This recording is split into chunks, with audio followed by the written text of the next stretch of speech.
Title: The Not So Great Escape. Chapter 1: The Incident at Lord Dunthorne's Manor.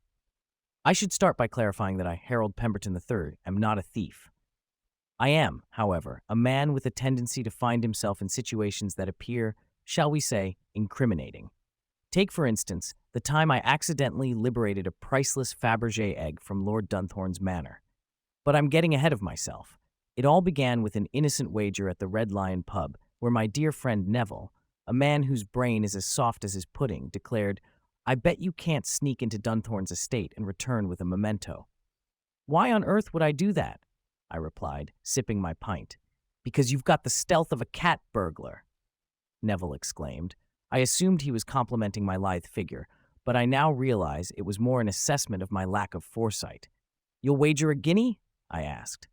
"A whole guinea," Neville affirmed. And thus, my fate was sealed. Chapter 2: Breaking and Entering. That evening, cloaked in the finest tweed I owned, because one must always look respectable, even while committing crimes, I scaled the wall of Lord Dunthorne's estate.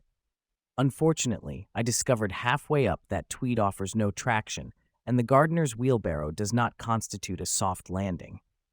I limped into the manor through an unlocked window, trying my best to avoid disturbing the staff. My memento was supposed to be something inconspicuous, a candlestick or a decorative spoon. But fate, as usual, had other plans. There, glinting under a beam of moonlight, sat the Fabergé egg. It was exquisite, the sort of object that demands attention. So, naturally, I picked it up, admired it, and promptly dropped it. The noise, dear reader, was akin to cannon fire. Chapter 3: Lord Dunthorne Appears. I barely had time to hide behind a suit of armor before Lord Dunthorne himself burst into the room, dressed in a nightgown that would have looked fetching on my Aunt Mildred. His face, however, was far less fetching, twisted into a scowl as he surveyed the room. "Who's there?" he bellowed, clutching a pistol that I suspected had not been fired since the Battle of Waterloo. I held my breath, my nose tickling from the dust on the armor. A sneeze would surely be my undoing. Thankfully, his butler, an alarmingly tall fellow named Higgins, entered just then. "Sir, perhaps it was just the wind," Higgins offered, his voice as smooth as aged brandy. "The wind does not smash priceless artifacts," Dunthorne roared. I took this as my cue to escape, tiptoeing out of the room while clutching the shattered egg pieces. Why I thought taking the evidence with me was a good idea remains a mystery. Chapter 4: The Chase. I had nearly reached the garden when I heard Dunthorne's hounds, massive beasts that sounded like they'd been trained by Cerberus himself. They caught my scent instantly, barking like mad. "Blast it, Neville!" I muttered as I sprinted through the hedges. The chase that followed was something out of a comedic opera.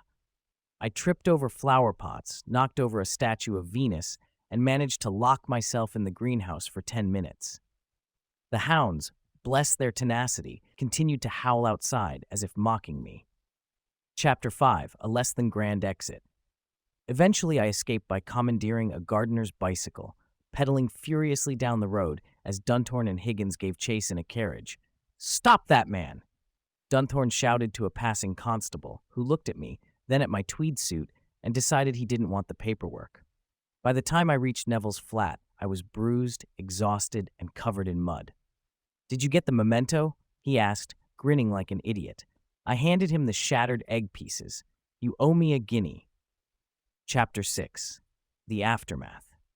It wasn't until weeks later that I learned Lord Dunthorne had reported the theft to the authorities, but instead of hunting me down, they'd chalked it up to an act of political sabotage by anarchists. Neville, ever the opportunist, sold the egg fragments to an art dealer and split the profits with me. I used my share to buy a new tweed suit and swore never to accept another wager. Of course, that promise didn't last long, but that's another story. The end.